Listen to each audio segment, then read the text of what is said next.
हरे चाउरी यो गालायो यहाँ नहेर्नुहोस् बस सिरु झैँ फुल्यो यो कालो केश खुम्चियो छालायो आँखामा बादल कानमा पर्दा लाग्ने छ जीवनमा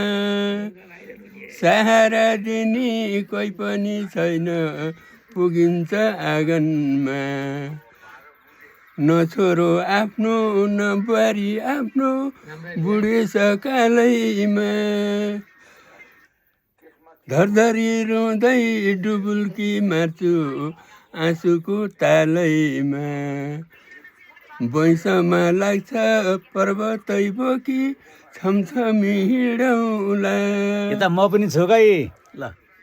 छमछमी हिँडौला यता हेर्नु हो नि त्यही भएर हो कि बुढोमा शरीर भगवती पोल्छ फर्कन्छन् पिडौला हजुर फर्कन्छन् पिडौला